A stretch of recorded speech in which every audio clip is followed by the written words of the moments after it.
Comment ça va? Comment allez-vous? Nous commençons avec des informations. Nous voyons cela en Iran. Des embouteillages sont en train de se former. Ceci se passe dans le sud-ouest de l'Iran, où il y a des rapports indiquant que des civils se précipitent pour essayer d'aider la garde révolutionnaire à capturer le pilote américain abattu.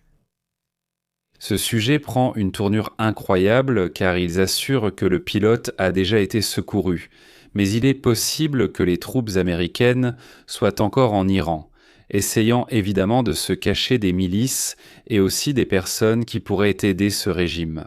Au final, les images montrent ce qui se passe là-bas.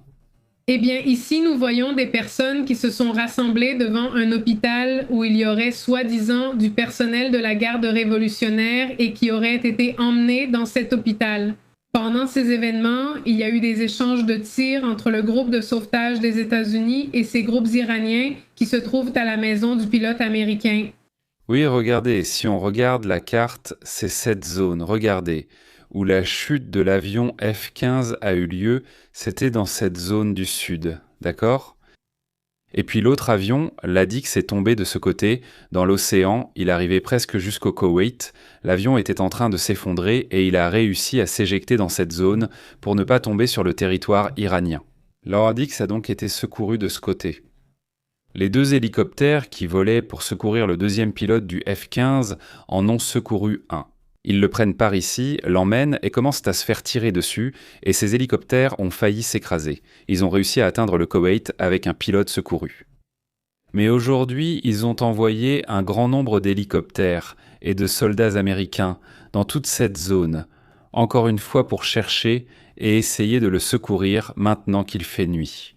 Ils ont commencé à sécuriser la zone, donc ils l'ont envoyé, non? C'est le protocole pour le secourir, et d'après les rapports, ils l'ont déjà retrouvé. Ils l'ont déjà avec eux et maintenant, ce qu'ils essaient de faire en ce moment, c'est de sortir d'Iran. Bon, évidemment, c'est en cours, ça avance. Passons aux détails parce que cela a été révélé par un journaliste, je vais vérifier d'ailleurs, des rapports qui semblent crédibles parce que, j'insiste, tout cela change constamment. Ils signalent une opération de combat intense, au cours de laquelle l'officier des systèmes d'armes, le WSO du F-15, c'est-à-dire le, disons, second pilote qui se trouvait dans cet avion, aurait été secouru, récupéré vivant à l'intérieur de l'Iran.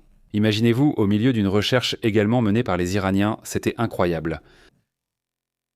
Selon le journaliste spécialisé en sécurité nationale et ancien membre des forces spéciales Jack Murphy, il aurait affirmé que le militaire évitait d'être capturé au sol. Autrement dit, imaginez tout ce temps. Il était donc en fuite, n'est-ce pas? Ça doit être incroyable. Les forces de secours ont réussi à atteindre sa position avant qu'il ne soit capturé. Sur le lieu du sauvetage, une énorme fusillade a éclaté, ce qui indique qu'il y a eu un affrontement direct. Si cela se confirme, les forces spéciales américaines seraient encore en Iran en train de chercher à le sortir de cette zone. Cela impliquerait l'une des opérations peut-être les plus risquées que l'armée américaine ait menées en Iran. Cela démontrerait aussi donc qu'en ce moment, la capacité de sauvetage des États-Unis donc est considérable, quoi qu'il en soit, mais la capacité de riposte de l'Iran est aussi assez dangereuse dans cette zone. Il faut rappeler que ce sont les avions, hélicoptères, l'Adix et le F-15 alors qu'on affirmait avoir le contrôle total de l'espace aérien, même si plus tard il a été précisé que ce contrôle total ne concernait que certaines zones. Mais bon, le fait est que cet événement va sûrement avoir des conséquences. Passons aussi aux détails d'autres sujets. Ceux-ci sont en cours de développement, donc nous les commenterons au fur et à mesure. Si tu viens d'arriver sur le direct, mets un like, partage, aide-nous à diffuser ce reportage en direct. Et à la fin, comme tous les samedis, on discute aussi un peu de recommandations de films et de séries, chose que nous faisons toujours le week-end. On voit aussi cette image d'une attaque survenue dans un immeuble au Koweït, n'est-ce pas? Exactement. Il y a des attaques en ce moment de la part de l'Iran contre le Koweït. Et, on parle de ses conséquences. Il y a plusieurs blessés dans ce cas. Il faut attendre pour confirmer l'heure et comment ça s'est passé, non? Voir si c'est bien l'attaque en question. Mais ce que les médias arabes ont déjà rapporté, c'est qu'il y avait des attaques au Koweït. Puis certaines de ces vidéos, comme celle-ci, ont commencé à circuler, affirmant que plusieurs ministères étaient peu concernés. Attention à Koweït City ou dans la ville de Koweït, où des blessés sont déjà signalés. les attaques de l'Iran contre le Koweït, contre les Émirats arabes unis, contre l'Arabie saoudite, etc.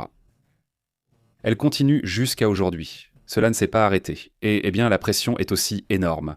Sur ce sujet, on parle déjà du fait que les médias d'État du Koweït avertissent que le ministère des Finances a été attaqué dans le complexe de bureaux. Il y aurait des dégâts matériels, mais aucune victime mortelle signalée.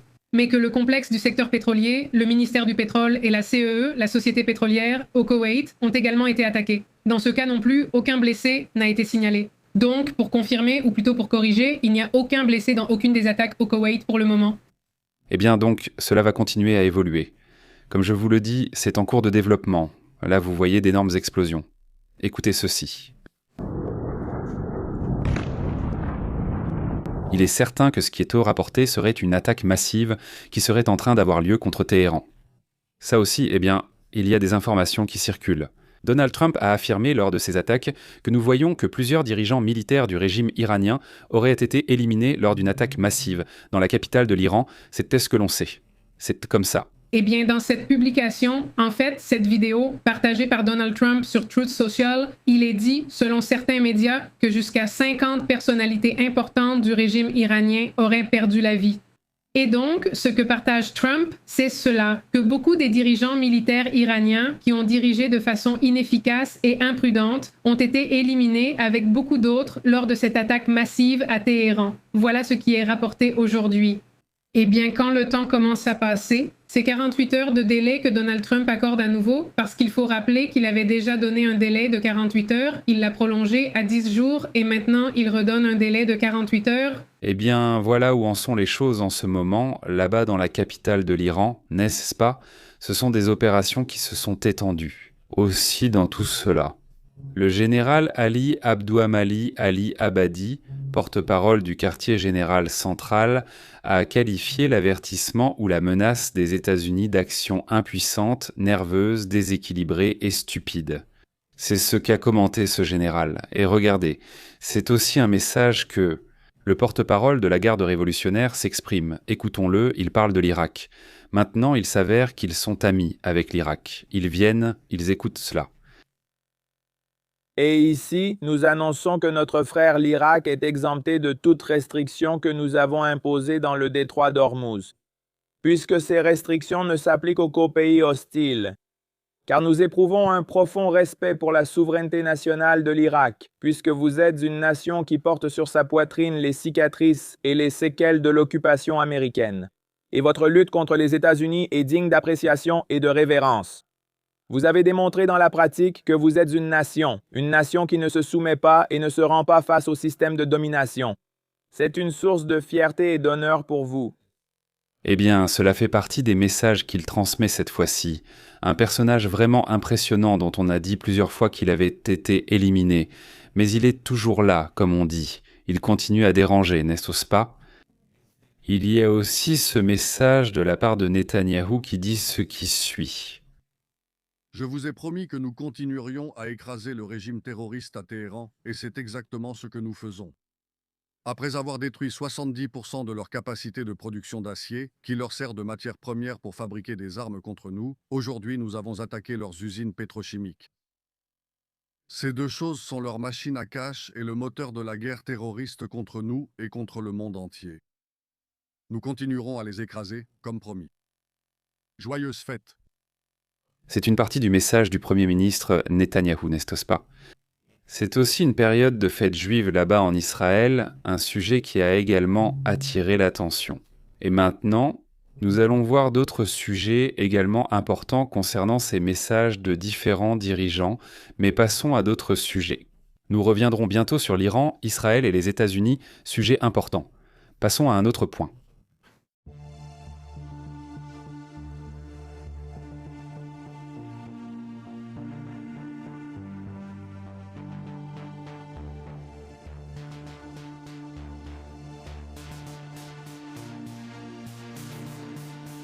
Je trouve ces célébrations importantes. Et comme nous sommes si loin de la terre et que je contemple, vous savez, la beauté de la création, je pense que pour moi, l'une des perspectives personnelles vraiment importantes que j'ai ici, c'est que je peux vraiment voir la terre comme une seule chose. Et vous savez, quand je lis la Bible et que je regarde toutes les choses incroyables qui ont été faites pour nous, Eh bien, c'est un message de l'astronaute Victor Glover, le pilote de la mission Artemis 2, qui depuis l'espace affirme qu'en étant si loin de la Terre, cela lui donne une perspective sur la beauté de la création. Un message religieux, un message, on peut dire, avec une touche spirituelle aussi. Eh bien, en pensant que ce sont des jours importants, évidemment, à cause du Vendredi Saint. Toutes ces questions qui sont importantes, évidemment, dans le christianisme et qui assurent. Quand on observe la Terre, on dit « eh bien, la Terre ». Même si vous ne le voyez pas comme tel, c'est aussi un vaisseau dans lequel vous voyagez vous aussi. Il dit « je voyage dans un vaisseau, vous êtes dans ma main, et vous êtes tout aussi spéciaux que nous parce que vous êtes de ce côté-ci ». Un très beau et intéressant message de l'astronaute, ce n'est pas le genre de choses qu'on entend d'habitude, n'est-ce pas ? Soudain, il ne s'agit pas d'un conflit entre science et religion, ce n'est évidemment pas le cas, c'est bien le message. Qu'est-ce qui attire l'attention en ce moment ? Aussi, dans ce message, il a été révélé qu'une des toilettes du vaisseau serait en panne. Il semblerait qu'il y ait une odeur de brûlé. Je ne sais pas si c'est parce que quelqu'un a mangé un aliment interdit, mais quelqu'un a mangé quelque chose de très épicé. Mais bon, ces toilettes-là sentent comme si quelque chose était en train de brûler, ils vont sûrement le signaler.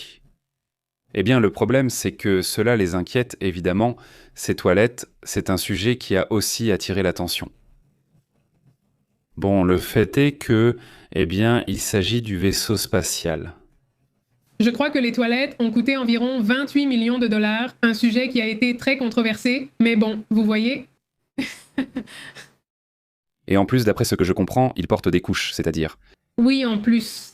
En fait, ils ont dû utiliser la couche plus longtemps que d'habitude à cause du problème des toilettes. Bon, le fait est que voilà le problème, on verra ce qui se dit à propos de ces toilettes. La vérité, c'est que, eh bien, voilà. Non, enfin, ce n'est pas qu'il ne fonctionne pas, mais ça sentait bizarre, comme du brûlé apparemment. Eh bien, on verra ce qui se dit à ce sujet, mais c'est intéressant, évidemment.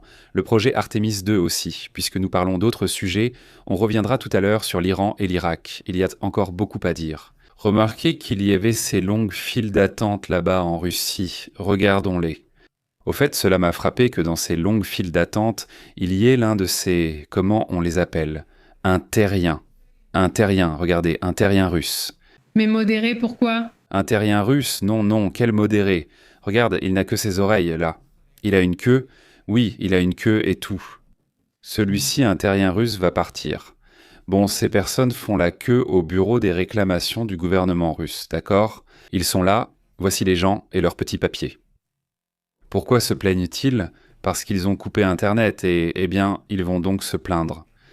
Et il y a un bureau des plaintes du gouvernement, qui a 20 guichets. Vous savez combien de guichets sont ouverts en ce moment ? Un seul.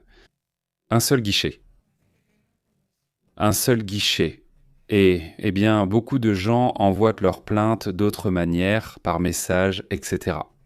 Mais ce qui a attiré l'attention, en dehors des files d'attente, et du fait qu'ils ont au moins le droit de se plaindre dans ce sens, pas de protester, mais de se plaindre, c'est qu'ils ont envoyé les forces antiterroristes dans la zone. C'est-à-dire, évidemment, là-bas, regardez au fond selon ce que rapportent les gens eux-mêmes. Les petits gars ont été surpris parce que l'unité antiterroriste du ministère de l'Intérieur a commencé à arriver. Ils se sont donc installés pour observer les gens de loin. Rien de grave ne s'est produit à ma connaissance, mais il y a toujours des blocages sur WhatsApp et Telegram. Nous parlerons bientôt des propos du propriétaire de Telegram, car les Russes semblent trouver des moyens de contourner cela. Mais bon, passons à d'autres sujets, abordons aussi d'autres thèmes importants. Avant d'aborder l'essentiel, il existe une image intéressante qui illustre bien le fonctionnement de ces... Comment ça s'appelle ? Roomba, les robots qui nettoient ? N'est-ce pas ? Les robots nettoient, non ? Ils ont jeté la saleté je ne sais comment, mais ils nettoient jusqu'à ce que tout soit parfait, non ? Aussi, une autre image qui attire l'attention aujourd'hui. Bon, cela circule depuis quelques jours déjà. Un bel emploi du Carmen. Saluer l'employé à tout faire ? Oui, elle salue. Regardez, on va revenir un peu en arrière. Bonjour, bonjour. Elle salue, vous voyez. Elle arrive, elle passe, tous les jours c'est pareil, hein. Elle entre, elle en prend 7, et voilà, regardez, on va lui mettre.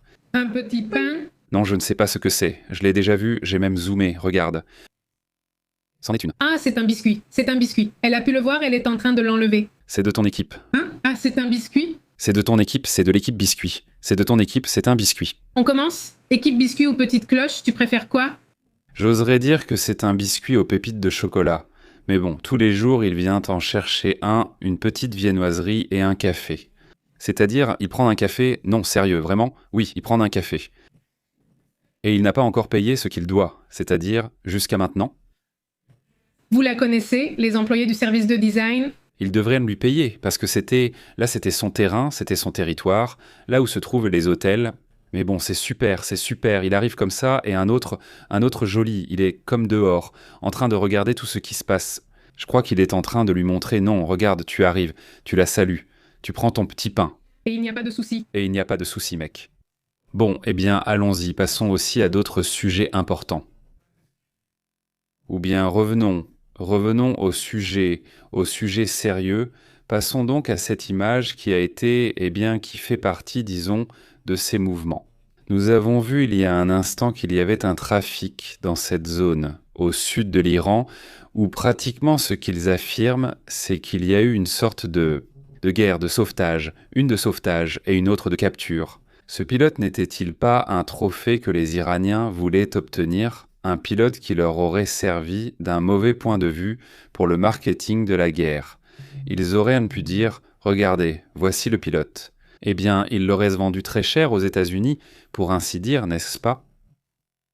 Mais d'un autre côté, il y a aussi une politique au sein du Pentagone, selon laquelle tout soldat impliqué dans le conflit, il doit être secouru, quoi qu'il arrive, même si cela met en danger d'autres soldats, même si cela met en danger des hélicoptères, des avions ou quoi que ce soit d'autre, la mission est que tant que tu sais qu'il est en vie, tu dois aller le sauver à tout prix. Alors, d'après ce qui est rapporté, il a été secouru. Ce n'est pas encore confirmé parce que, comme je vous le dis, c'est une affaire en cours de développement. Il est donc difficile d'obtenir une confirmation immédiate, malgré des rapports sérieux. Apparemment, c'est bien ce qui s'est produit. Surtout ce journaliste Boina Verde, qui est spécialisé dans les questions de guerre et qui, a également révélé cette situation. Passons à ces sujets, passons à ces thèmes. Ah, il nous manquait cette image, plutôt curieuse. Cela vient de Chine, où ils ont montré que maintenant les Chinois ont une ou plusieurs chaînes de télévision, mais spécialisées pour les chiens. Autrement dit, ce sont des chaînes. Ici sur YouTube aussi? Oui, il y en a aussi. Oui, il existe de la musique pour chiens utile quand on est seul? Non, voilà. Voilà ces images. Voilà le parc. Regarde comme... Non, oui, ils interagissent. Oui, ils interagissent et s'intéressent vraiment à certaines choses. Je ne sais pas si ça vous est déjà arrivé. Les petits chiens, il y a des choses Gontos qui les intéressent, il y a des choses Quotos qui les dérangent. Enfin, c'est aussi un sujet, vraiment important. Mais passons à d'autres sujets. Plusieurs sujets importants concernant toute cette affaire de l'Iran. Allons-y.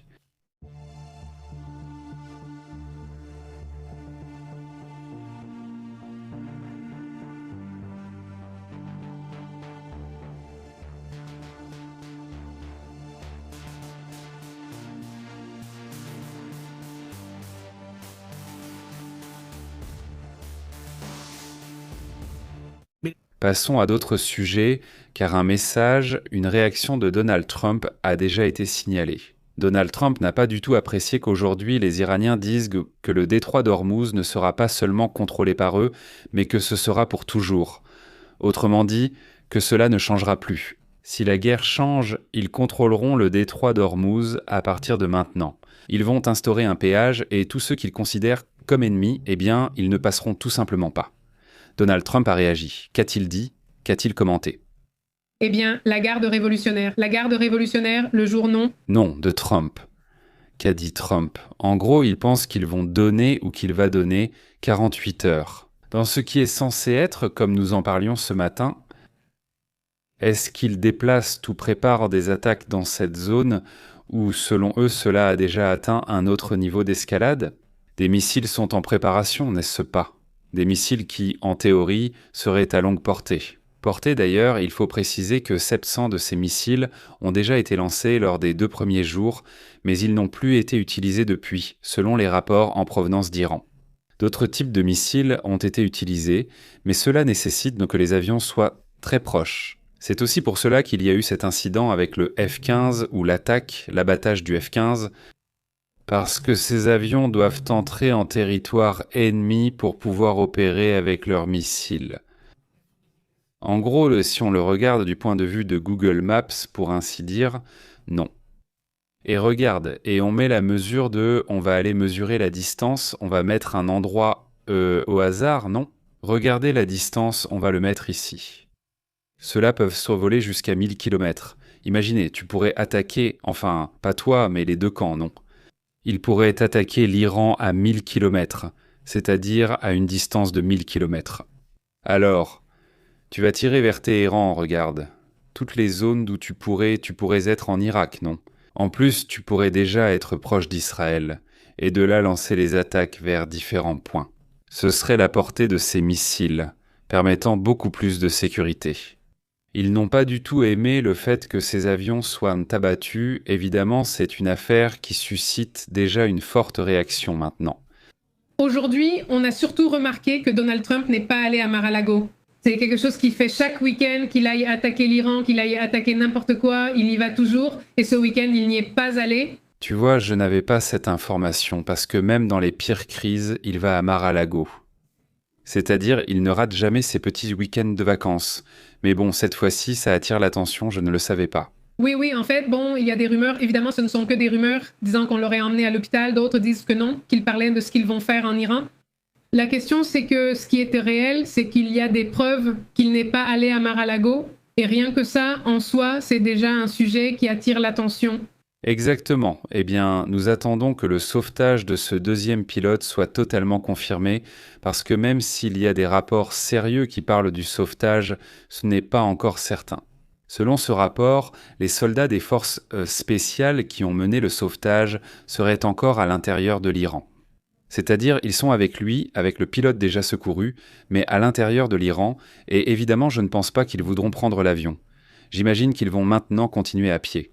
Bon, c'est-à-dire, ce que je pense, c'est qu'ils le sauvent. Parce que sinon, il serait déjà sorti. C'est-à-dire, si le rapport disait que non, il serait déjà dehors, il serait déjà au Koweït ou en Irak ou dans une zone éloignée. Bon, c'est un sujet qui... Où est-ce? Où est la zone? C'est à cet endroit. C'est-à-dire, tout cela se passe ici, tout près de l'Irak. Donc, il serait relativement facile de revenir dans cette zone. C'est aussi pour cela que ça a été compliqué pour les mêmes... Comment ça s'appelle? Pour les mêmes Iraniens, le sauvetage. Si cela s'était produit près de Téhéran ou dans d'autres zones où la garde révolutionnaire contrôle davantage, cela aurait été beaucoup plus compliqué. Disons que s'éloigner de la zone de risque aussi, j'imagine que c'était la dernière décision prise avant que l'avion ne s'écrase. C'est une hypothèse que nous faisons, car il s'est passé la même chose avec l'Adix. L'Adix qui a également été abattu, ou du moins c'est ce qu'on affirme, l'Adix volait aussi dans cette zone. Apparemment, l'Adix servait de soutien à l'autre avion, au F-15. Donc il y avait un F-15 qui attaquait et un A-10 qui, disons, protégeait cet avion, apparemment contre des drones. Et puis, en plus de ça, plus haut, à une autre altitude, il y avait d'autres avions, d'autres jets, d'autres chasseurs. Donc c'était comme s'il y avait différents niveaux d'avions. Le A-10 se fait aussi tirer dessus et, d'après les rapports, il parvient à s'échapper avant que l'avion ne s'écrase, puisqu'il est secouru dans cette zone. Il s'éjecte de l'avion faute d'autres options dans cette zone. Il réussit ainsi à rester du côté lointain, disons, pour éviter d'être capturé ou pris par les Iraniens. Maintenant, il y a une image qui montre ce qui se passe, enfin ce qui s'est passé il y a quelques instants dans cette zone de recherche où l'on peut voir comment des frappes intenses sont déjà menées. En fait, il signale que 4 personnes auraient perdu la vie lors de ces affrontements. C'est ce que rapporte Fitux News et il s'agit d'un rapport publié par Open Source Intel qui est un rapport de renseignement. Voyons ce qu'il dit. Vive.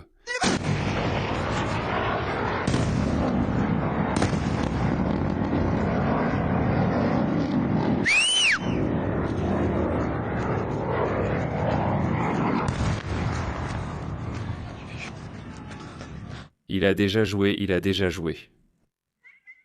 Eh bien, c'est une partie de ce qu'on entend. Il y a déjà plusieurs vidéos similaires à celle-ci qui circulent, où l'on voit des échanges de coups de feu. La situation est devenue intense parce qu'apparemment, c'était les forces spéciales contre ceux qui essayaient de le poursuivre. Qui seraient des forces régulières, certains habillés en civil, comme on l'a déjà signalé. Bon, cette image ne peut pas être diffusée, mais ils ont déjà des images où ils arrivent et découvrent les corps de leurs camarades qui auraient perdu la vie à cause de roquettes guidées par un Addix. Un Addix est en train de lancer ses roquettes guidées. Un Addix vole dans cette zone pour protéger l'endroit où sont les soldats. J'imagine que c'est exactement pour les protéger. Eh bien, il lançait ça et plusieurs soldats réguliers qui étaient habillés en civil auraient perdu la vie. Eh bien, ceci se passe tout au sud de... Ça s'appelle Dedas. De l'extension dans la région sud de l'Iran. D'accord, ceci est... Alors voyons, cherchons-le dans le carte juste avant de passer à une autre zone pour nous situer exactement où ces attaques ont lieu. Ensuite, nous passerons à d'autres sujets qui d'ailleurs se trouvent près de là. Selon l'Iran, ils le dénoncent auprès de l'ONU en affirmant qu'il pourrait y avoir des fuites de radiation à cause de l'attaque qui a eu lieu aujourd'hui contre la centrale nucléaire. Voyons d'abord où se trouve cette zone, car on parle d'une supposée fuite possible.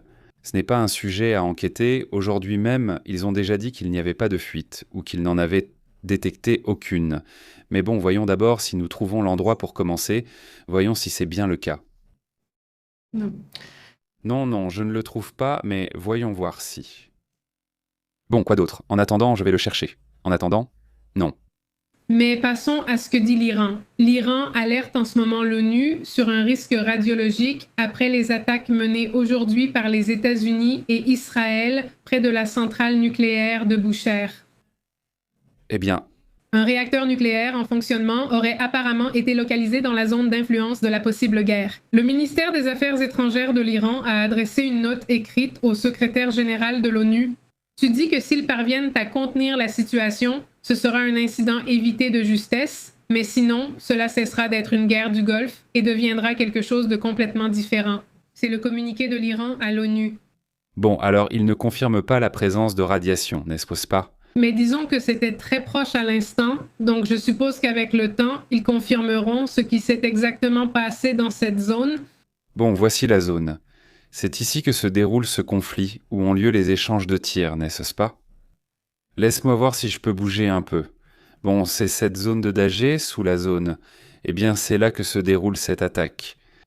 Voyons si nous pouvons voir.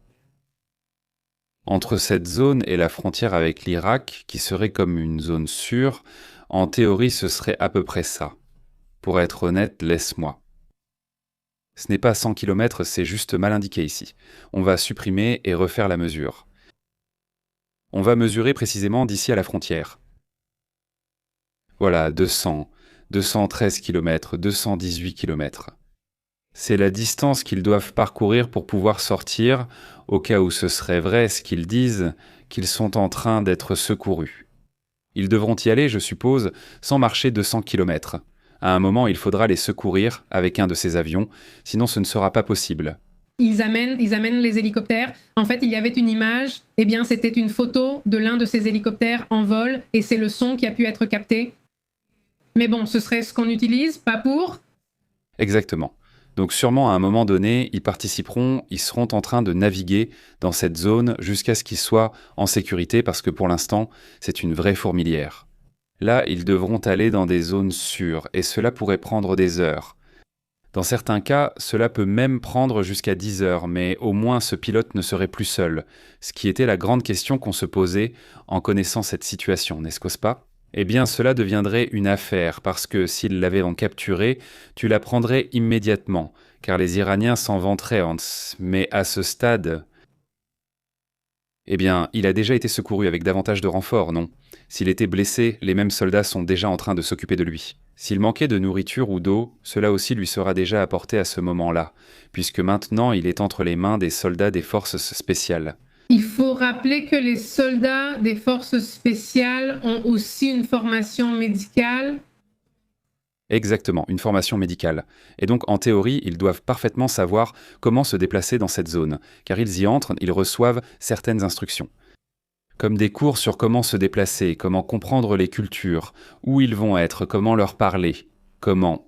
C'est-à-dire certaines choses qui sont, logiques. Et dans tout cela, abordons aussi d'autres sujets liés.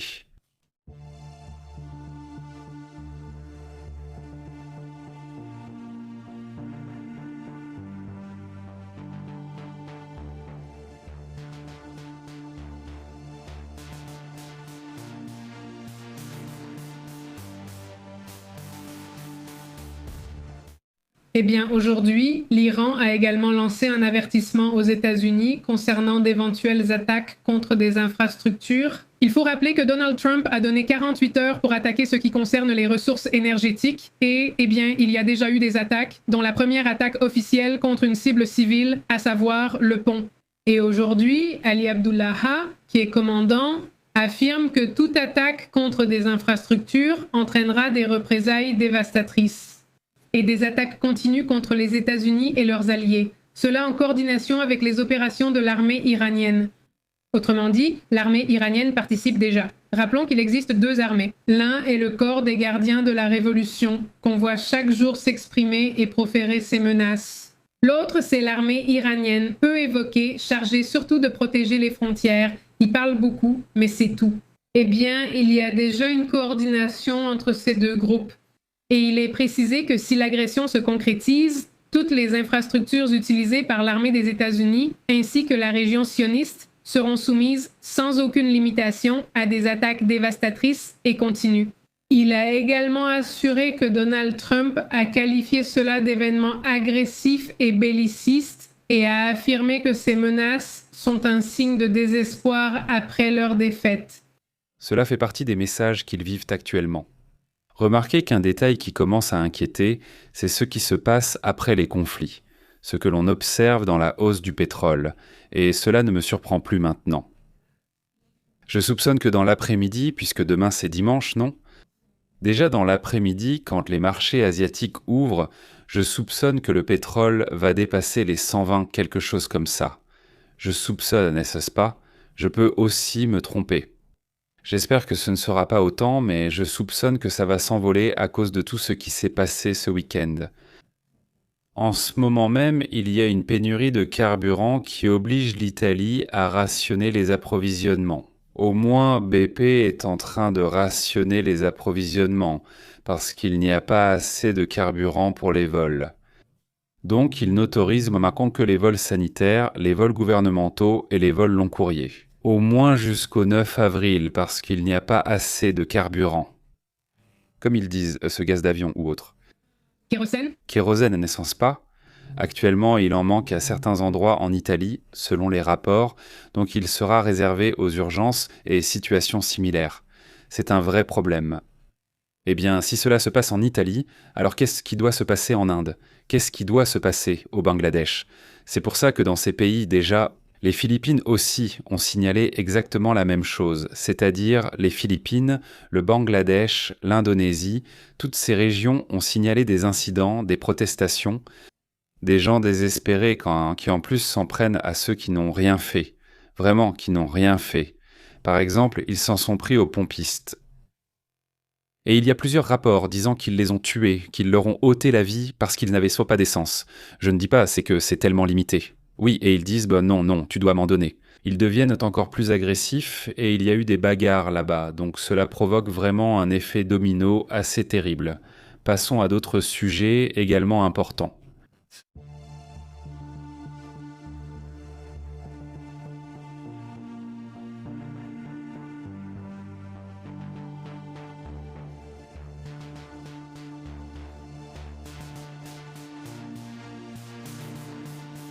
Je vous disais tout à l'heure qu'il y a des manifestations en Russie et que les gens sont en colère. Parce qu'il n'y a pas d'internet, pas de réseaux sociaux, pas de WhatsApp, pas de Telegram. Même si les Russes, pour l'instant, il semble qu'ils s'adaptent. Du moins certains, pas mal d'entre eux. Exactement. Eh bien, comme n'importe quelle personne dans n'importe quel pays qui est connectée à Internet, si soudainement ton gouvernement te le coupe, tu peux chercher un moyen d'y retourner. Et ce qu'ils ont utilisé, selon le fondateur de Telegram, c'est que 65 millions de Russes, d'après ce Pavel, ont accédé à Telegram. Parce qu'en théorie, ils ne devraient pas pouvoir y accéder. Grâce au VPN, malgré la censure du gouvernement de Vladimir Poutine, certains, comme des influenceurs militaires, disent que c'est essentiellement un camp En Russie, sans accès à l'information, ils ne peuvent ni se concentrer ni travailler. De concentration numérique. Et cela a également provoqué l'interruption des activités de la Banque nationale. En gros, si tu avais de l'argent sur ton compte et que, comme beaucoup d'entre nous, tu as l'habitude de faire des virements, eh bien, tu ne peux pas le faire en ce moment depuis ton téléphone. Ce n'est pas possible. On ne peut pas non plus faire de paiements, etc. Et ils n'ont pas réussi à bloquer l'utilisation de Telegram, un réseau qui est super important, très apprécié par les Russes, parce qu'on y partage beaucoup d'informations, par exemple sur ce qui se passe à l'étranger, hors du pays. C'est leur moyen de s'informer, de savoir ce qui se passe réellement. C'est une partie de ce que l'on sait. D'ailleurs, cette affaire qui attire aussi l'attention en Argentine, ils auraient expulsé le principal diplomate d'Iran. Le ministère des Affaires étrangères d'Argentine a annoncé l'expulsion de... Voyons si nous avons le nom ici. Voici la photo en fait. De Mossad Soltani Tehrani qui a déjà dû quitter le pays. Ceci en application d'une résolution émise jeudi qui accorde aux diplomates iraniens 48 heures pour quitter ce pays. On l'a vu à l'aéroport avec toute sa famille, quittant déjà l'Argentine, du moins ils sont partis, car il faut rappeler qu'au Liban, ils ont dit qu'ils étaient restés là-bas. Oui. Et soi-disant, je veux dire, ils se sont mis d'accord avec le gouvernement libanais, mais oui, c'était bizarre, vraiment. Le gouvernement libanais a déjà annoncé qu'il ne les protégera pas, donc pas de protection diplomatique et plusieurs droits leur seront retirés car ils envahissent. Ils envahissent, oui. Ils ne sont plus vus comme des diplomates, n'est-ce pas ? C'est ça le problème. Et bon, oui, il y a aussi, enfin, il se passe déjà des événements mondiaux, non ? Ce n'est plus seulement un sujet qui reste cantonné au Moyen-Orient. Non, cela affecte déjà d'autres relations avec d'autres pays, évidemment. Eh bien, cela fait aussi partie des réactions. Passons à d'autres sujets intéressants.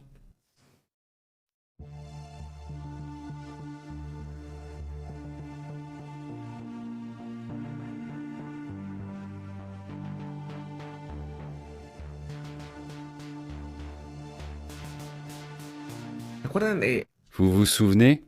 Il y a quelques jours, le Pentagone a fait plusieurs mouvements pour les renvoyer ou les pousser à démissionner.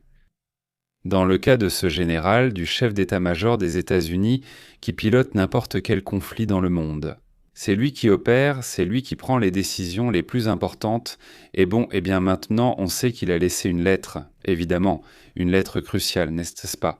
Exactement. Le général Randy George, qui est l'ancien chef d'état-major de l'armée des États-Unis, a laissé un courriel comme une lettre d'adieu où il affirme, avec des mots assez forts, que les soldats américains méritent d'avoir des dirigeants courageux et avec du caractère.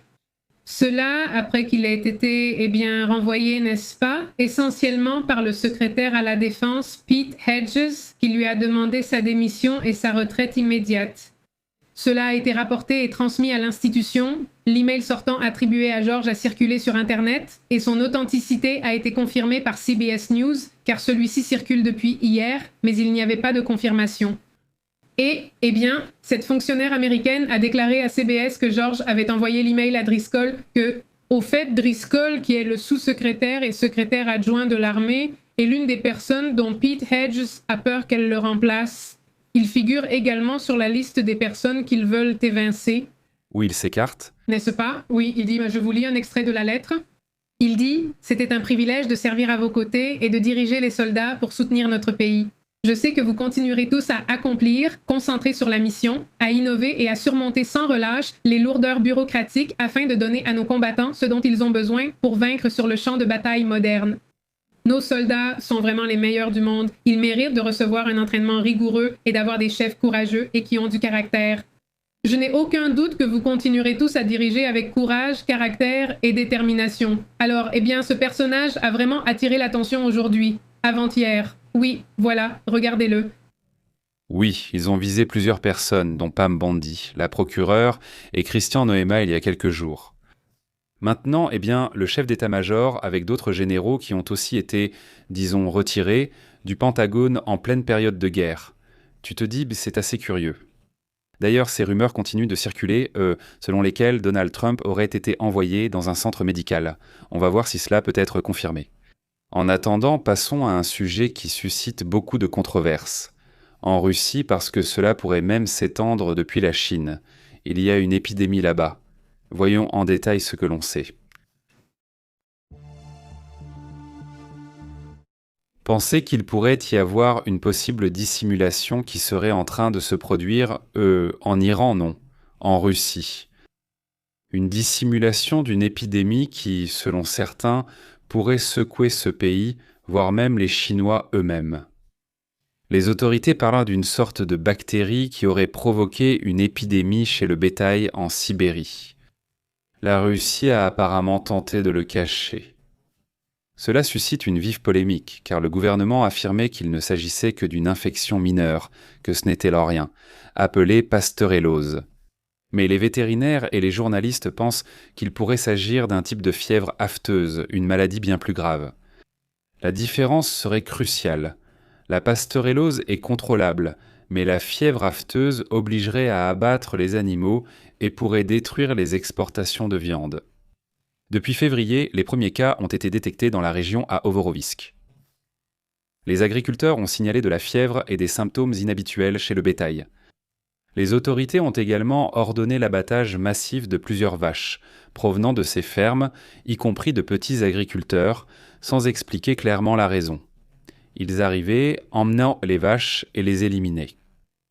Des protestations rurales et des arrestations ont eu lieu à cause du mécontentement lié au manque d'explications. Les journalistes ont dénoncé que le gouvernement a géré la crise avec beaucoup de secrets, et on soupçonne que la Russie dissimulerait un foyer de fièvre afteuse. La fièvre afteuse qu'ils cacheraient depuis 2025 aurait été à l'origine de tout cela.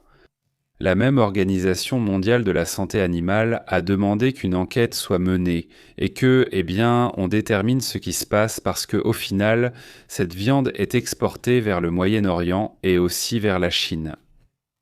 Si la fièvre afteuse est confirmée, la Russie risque de perdre ce statut et de subir un lourd coût économique sur ses exportations de viande. Le Kazakhstan, par exemple, a déjà interdit partiellement l'importation de viande russe, ce qui pourrait être un premier signe que quelque chose se passe. Il y a un certain secrétisme, cela a évidemment généré beaucoup de théories, certaines très étranges, que je préfère ne pas commenter pour l'instant parce qu'elles sont vraiment absurdes, mais si jamais l'une d'elles se confirme, évidemment, nous en parlerons. Mais pour l'instant, ce que l'on sait de cette épidémie, c'est ce que je viens de dire, disons, ce qui a pu être plus ou moins déterminé. Parce que même là-dessus, la Russie a eu du mal à vouloir l'admettre, n'est-ce pas? C'est un sujet, problématique. Le Kazakhstan agit déjà de son côté. Apparemment, la Chine aussi prend ses propres mesures pour éviter que cela ne se propage. Et je pense que les frontières avec la Russie dans cette région vont être contrôlées. Et il y a quelques images de ces agriculteurs à qui on a enlevé les vaches. Ils arrivent avec des combinaisons super sanitaires. Sanitaires, n'est-ce pas? Tout est complètement fermé. Et, la dame elle ne veut évidemment pas laisser partir sa vache, n'est-ce pas? Oui, tout à fait. Beaucoup d'entre eux, par exemple, n'ont qu'une ou deux vaches et c'est de là qu'ils consomment, n'est-ce pas? C'est ce qui est rapporté pour l'instant, mais il faut d'abord vérifier si ces images sont confirmées. Vous savez comment ça fonctionne. Mais ce que l'on sait au moins, c'est que le problème à Obrovskaï existait déjà depuis la fin de 2025. Des problèmes avaient été signalés sans confirmation, mais il semble maintenant que cela ait effectivement déclenché ce problème. Nous verrons si cela peut être confirmé, pas seulement en ce qui concerne la bactérie. Oui. À moins que ce ne soit autre chose. Exactement. Et, en Chine, des foyers de maladies du bétail sont déjà signalés près des régions russes. Il faut rappeler que, ce sont des pays voisins qui ont été touchés par l'abattage massif du bétail. En Chine, les contrôles aux frontières sont renforcés et le bétail est abattu dans la région nord-ouest de Xinjiang après la détection d'une petite épidémie de fièvre afteuse là-bas en Chine. Et ces mesures interviennent alors que l'inquiétude grandit concernant la propagation transfrontalière après plusieurs mois. La Russie fait face à ce problème de abattage massif depuis des mois, tout en gardant le silence sur sa véritable nature. Je veux dire, c'est pour que vous voyez, parce qu'ici, on n'a presque pas parlé du sujet. Et ensuite, on demande « Et d'où tu tiens ça ?» Regarde, plusieurs agences de presse en parlent déjà. Regarde, je vois que dès le 2 avril, l'agence Reuters s'en parlait déjà, tu vois. Elle en parle déjà, tu vois. L'agence Reuters, le 2 avril, parle de ces cas dont tu parles, non? 200 219 têtes de bétail 219 têtes de bétail. Oui, eh bien, ils ont dû procéder à des abattages en Chine, évidemment, aussi vraiment énormes. On estime qu'en Russie, regardez le chiffre, en Russie, 90 000 têtes de bétail ont été abattues dans 9 régions de Russie depuis février de cette année. Ça fait beaucoup, beaucoup. Et les analyses estiment qu'environ 80% ont eu lieu dans une région appelée Altaï. Les autorités russes, donc, ont attribué cette perte à la rage, à la pasteurellose et à d'autres maladies qu'elles n'ont même pas voulu spécifier. Mais bon, ils ont encore beaucoup de vieilles habitudes de l'URSS, non? Oui, oui, il y en a beaucoup, oui, comme vouloir tout cacher. Ça va se savoir. Je ne vis pas dans les années 40. Et surtout maintenant, non. Enfin, c'est un sujet énorme. Ça a circulé. Et tu vois, je pense qu'ils ont plutôt bien contrôlé cette information, mais ce sujet a déjà commencé à sortir. Et c'est à cause de la question iranienne et tout ça que l'attention est ailleurs. Tôt ou tard, ça finit par éclater car le sujet explose déjà, avec des images de sacrifices de petits animaux qui circulent. Eh bien, ça fait aussi partie de ce qu'on vit. Bon, ça fait des années qu'on vit en Asie. En Asie, en Europe, en Amérique. Ces milliers d'oiseaux sacrifiés à cause de la grippe aviaire, n'est-ce pas? Eh bien, quand ça doit arriver, ça doit arriver. Et non, eh bien, tu le contrôles, et voilà, n'est-ce pas? Et on passe à la suite. C'est comme ça, n'est-ce pas? Parfois, des foyers apparaissent, puis on revient aussi aux autres sujets importants. Importantes.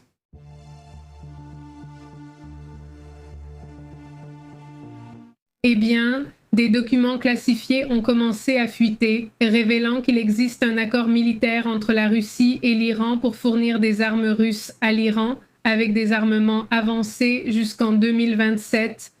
Dans ces documents qui ont fuité, on montre que la Russie pourrait fournir des avions Su-35 ainsi que des missiles air-air et air-sol. Ces missiles sont conçus pour détruire des aéronefs ennemis. Leur principal objectif, évidemment, c'est Israël et les États-Unis. Le contrat inclut également les KH-38, KH-31, KH-73 et KH-77. Ce sont tous des missiles utilisés dans le combat aérien, mais aussi lors d'attaques de précision. Et les livraisons incluent également des composants comme des moteurs, des ogives et des systèmes de propulsion et sont programmées entre 2023, ce qui est déjà passé, et 2027. Certaines pourraient leur donner ce potentiel pour passer des armes qu'ils fournissent, qu'ils ont fournies, qu'ils pourraient fournir à celles qui pourraient atteindre les États-Unis. Eh bien, cela fait aussi partie de ce qui se passe en ce moment. Et, eh bien, ce n'était pas rien. Je ne sais pas si ce genre de vente va avoir lieu, même si ce n'est pas pour tout de suite. C'est-à-dire, c'est une vente d'armes qui va avoir lieu d'ici 2027. Non, mais ça a commencé dès 2023. Mais la livraison, c'est sûr qu'ils vont le signaler, ne se fera qu'en 2027. Non, pour l'instant, il n'y a pas moyen. Ils ont trop de choses à gérer avec la guerre en Ukraine. Mais que tu le veuilles ou non, celui qui fournit le plus d'armes en ce moment à l'Iran, c'est la Russie. Au final, c'est là que se fait le lien. Passons donc à d'autres sujets également importants.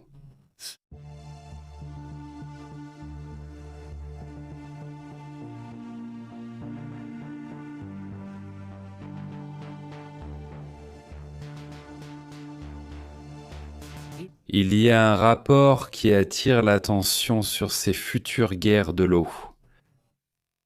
Regardez ce qui se passe entre l'Égypte et l'Éthiopie, non? Écoutons ce message qu'Al-Sisi donne à propos du conflit qu'ils ont en ce moment avec l'Éthiopie. C'est aussi un sujet important. Ce qui oblige la communauté internationale en général et le continent africain en particulier à faire face à de tels comportements imprudents de la part de l'administration éthiopienne et à garantir la régulation du déversement de l'eau du barrage en cas de sécheresse ou d'inondation dans le cadre de l'accord recherché par les deux pays riverains en aval, qui est la seule voie pour parvenir à un équilibre entre le développement réel des pays en amont et le fait de ne pas nuire aux deux pays en aval. Mesdames et messieurs, si l'Égypte a choisi la voie de la diplomatie et a eu recours aux institutions internationales, en premier lieu les Nations Unies, il convient de souligner que ce choix n'a pas toujours été un signe de faiblesse ou de recul, mais plutôt l'expression de la force de sa position et de la maturité de sa vision. et une profonde conviction que le dialogue est la meilleure voie et que la coopération est le moyen le plus efficace de réaliser les intérêts de tous les pays du bassin du Nil sans mettre aucun d'entre eux en danger.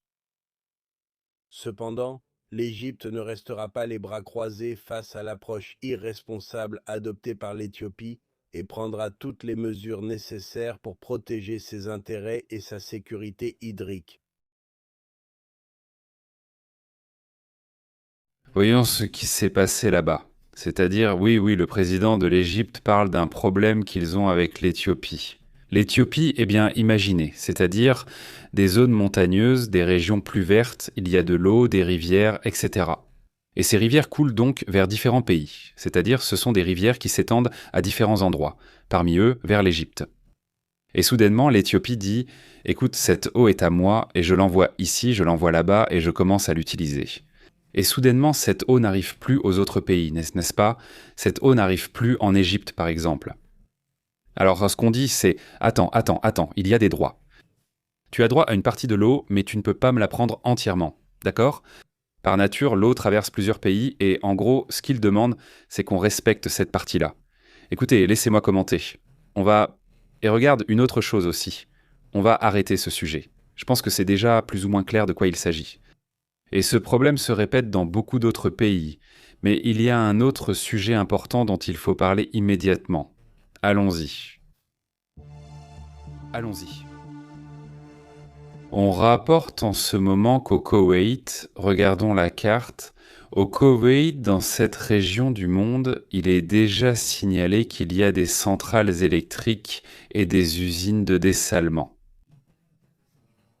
Ils subissent d'importants dégâts matériels dans cette zone à cause des attaques iraniennes. Que disent-ils? Que savent-ils? Eh bien, selon ce qu'affirme le ministère des Finances du pays, ils annoncent aujourd'hui que 2 centrales électriques et des usines de dessalement d'eau ont subi d'importants dégâts matériels après avoir été attaquées par des drones iraniens, et que 2 unités de production d'énergie sont également désormais à l'arrêt ou hors service. Plutôt, ils annoncent également que ce drone iranien aurait attaqué un complexe de bureaux du ministère gouvernemental dont nous vous avons parlé au début et que un incendie s'était également déclaré dans un complexe du secteur pétrolier du Koweït. Dans les pays du Golfe, y compris le Koweït, ils ont été la cible d'attaques très violentes de la part de l'Iran dans cette guerre. Ils se sont simplement défendus sans autre réaction. Voilà ce qu'il a déclaré. S'il y a un incendie dans le Golfe, que se passe-t-il, disons, dans cette zone? Cela veut dire qu'ils atteignent déjà des infrastructures civiles. Pendant qu'ils ont été la cible d'attaque dans ces pays, mais ils frappent fort, ils vont bientôt couper l'eau et ton pays est un désert. Eh bien, évidemment, c'est déjà comme ça. Comme nous l'avons mentionné, un incendie s'est déclaré dans un complexe du Golfe. Maintenant, du côté de l'Iran, et si cela continue, eh bien la réaction viendra tôt ou tard. Elle viendra de la part de Cuba et de Bahreïn, des Émirats arabes unis, du Qatar, mais pas de l'Arabie saoudite. Ou l'autre option, c'est qu'ils soient tellement affaiblis ou qu'ils se sentent tellement en insécurité pour attaquer. Très fort de leur côté. Mais bon, je veux dire, le fait qu'aujourd'hui l'Iran ait annoncé qu'à partir de maintenant ils vont contrôler le détroit et qu'ils sont ceux qui ont-ils répondu ou dit qui passe et qui ne passe pas. Ça m'interpelle beaucoup parce qu'ils semblent avoir la certitude qu'ils allaient reparvenir à un accord, à une entente. Eh bien, ils donnent ce message, et oui, c'est vraiment fort, c'est-à-dire que ça montre qu'il y a quelque chose de plus. Passons donc à d'autres sujets. Aussi.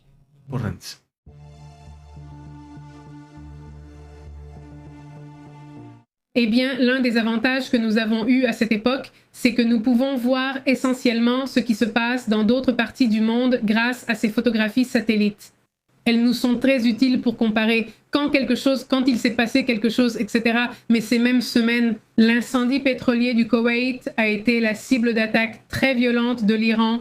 Il y a d'autres entreprises comme Maxon, il y en a aussi des chinoises dont je ne me souviens pas du nom pour l'instant, mais l'une de ces entreprises. Un incendie s'est produit dans un complexe pétrolier de ces pays. Koweït a été la cible d'attaque de l'Iran. Maintenant,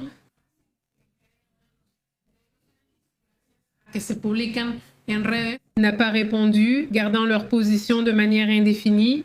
Les images qui, avec effet rétroactif à partir du 9 mars 2026, Planet Lab a adopté un modèle d'accès contrôlé. Il s'est passé quelque chose dans un complexe pétrolier. Les pays du Golfe, y compris le Koweït, ont été la cible d'attaques très fortes de la part de l'Iran. Ils ont répondu davantage. interés público. Pues está tremendo. O sea, porque sí, en efecto. O sea, es que Un incendie s'est produit dans un complexe pétrolier de pays du Golfe, y compris le Koweït, que le monde a pu voir presque en temps réel. Autrefois, cela aurait été, inimaginable. Allons-nous appeler nos espions, les pays ayant les satellites les plus avancés, alors que l'accès est désormais ouvert à tous? Un incendie s'est déclaré dans un complexe pétrolier dans les pays de l'OCIT, y compris de... C'est du renseignement. Ce qu'il y a à X, ils partagent beaucoup d'informations. Ils disent où vont les avions, cette guerre. Ils n'ont rien répondu d'autre. Comment tu fais ça? o sea, ¿cómo controlas algo? Un exemple a été produit, non? Quelqu'un commentait, je crois que ce n'était pas un archéologue ou quelque chose comme ça, non? Il disait qu'avec les informations auxquelles tu as accès en tant que pétrolier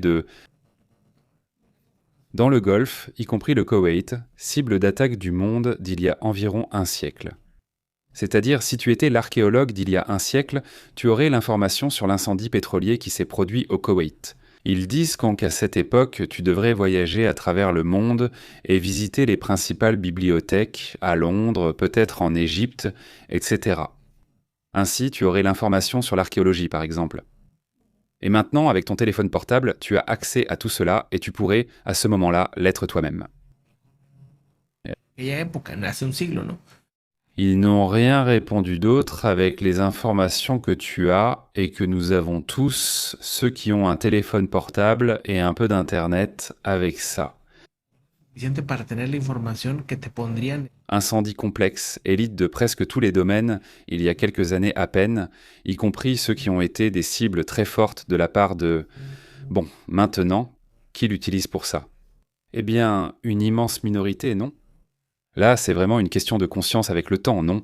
Parce que la majorité des gens, maintenant, s'en sert pour rigoler, pour les mêmes, non? Comme d'habitude, non. Il y a eu un énorme incendie pétrolier qui n'a pas été maîtrisé, c'est vraiment impressionnant.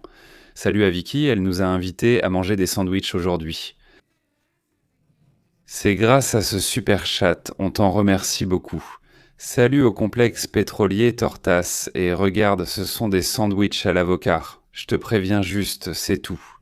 Il y a eu des attaques très violentes de la part de celui-ci. On a une vidéo en attente depuis un moment qu'on veut faire. Dans celle-ci, il n'a rien répondu de plus. Ce sont des sandwichs qu'ils ont. Pour les amis qui veulent visiter Monterrey, si vous pouvez, allez goûter à ces sandwichs. Ce sont des sandwichs où chaque sandwich, c'est comme un incendie, au Golfo inclus. Il faut qu'il y ait un avocat par sandwich, c'est obligatoire. Donc on te donne le sandwich et tu sais déjà qu'il y en a un, enfin l'avocat est cher. Ils ont été violemment attaqués par les ingrédients du sandwich, qui prennent forcément une grosse bouchée. Ils ont répondu, ici à Monterrey en tout cas non. Oui, passons donc à d'autres sujets. Produit Golfo. Produit un incendie pétrolier de... Il y a eu des attaques très fortes de cette part et on a répondu que par... Si, tenemos a Meloni. Bueno, Meloni, c'est la question. Dans le complexe pétrolier des pays du Golfe, dont le Koweït, l'Iran a mené de fortes attaques sans réponse de leur part. Ils ont été la cible d'attaque, ils n'ont pas répondu. Un incendie s'est produit sur un pétrolier qui a également été attaqué plusieurs fois, tout comme les alliés européens et l'OTAN. Très puissante de Sigonella, comment est-on notre relation avec les États-Unis? Pas de réponse. Écoutez, je continue de penser que sur le plan géopolitique, l'Europe n'a pas grand-chose à gagner, disons, d'une divergence avec les États-Unis. Notre travail est avant tout de défendre nos intérêts nationaux. Quand nous ne sommes pas d'accord, il faut le dire, et cette fois-ci, nous ne le sommes pas. Après le référendum, le gouvernement a été secoué. Vous avez demandé à Del Mastro et Santanché de se retirer. Je continue sur le plan géopolitique interne, mais en parlant de l'extérieur, en parlant de cela, parte, digamos, del exterior. une chose qui attire beaucoup mon attention, ce sont certains commentaires sur l'OTAN, n'est-ce pas? C'est un sujet intéressant. L'OTAN, ou du moins les pays européens, semblent se sentir peu unis aux États-Unis. Mais nous sommes d'accord, il faut le dire, et parfois ils ne tracent pas leur ligne et disent « Eh bien voyons, écartez-vous ». Passons à d'autres sujets, à d'autres images très intéressantes.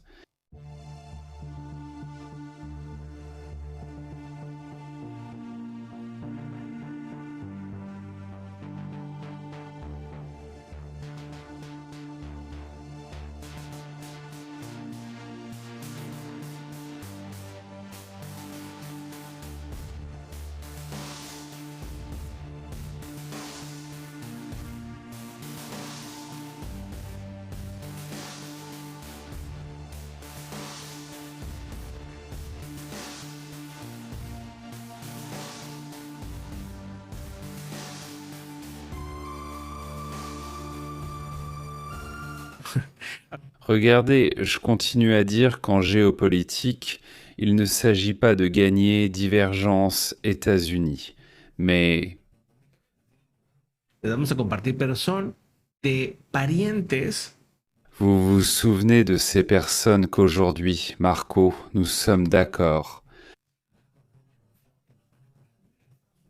Regardez. Je continue, ils vont le renvoyer, mais c'est surtout pour que vous voyiez comment sont parfois les familles. Je dis ça et il n'y a rien. Si tu veux sortir, eh bien, que ce soit en bikini ou en loup, comme tu veux. Sortir d'une divergence, les États-Unis. Mais attirer l'attention, eh bien, ce sont ces familles qui sont les leaders politiques ultra répressifs en Iran. Oui, exactement. Nationaux, et nous ne sommes pas... Regardez, je continue sur le plan géopolitique, gagner, divergence, mais tout est question d'intérêt. Je continue l'image, eh bien, c'est encore plus énorme. Je vais juste l'imaginer. Comment est tout le reste, mais disons d'une divergence. La robe très célèbre de Jennifer Lopez aux Oscars aux États-Unis. Controvertido el vestido y la nieta. Mais c'est toute une petite robe, fondamentalement la même, sauf qu'au lieu d'être verte, elle est violette. Et nous ne sommes pas d'accord. Regardez, je continue avec le général Qassem Soleimani, qui était le cerveau des groupes terroristes dirigés par l'Iran. Eh bien, celui qui a été éliminé d'ailleurs, lors du premier mandat, non, il a été éliminé en 2020 en Irak. Et c'est là que la relation s'est rompue. Qu'ils gagnent d'une divergence, les Leimani vivent ou vivaient, enfin, ils vivent encore aux États-Unis. Mais regardez, Je continue. La géopolitique n'a pas besoin de gagner. divergence des États-Unis. Decía, Nacionales, ahí está la. Porque dices, bueno, ok. Y ahí está. Mais parce que tu veux, en pensant au pays d'origine, n'est-ce pas? Tu veux que, eh bien, qu'elles se couvrent, que les femmes se couvrent les cheveux.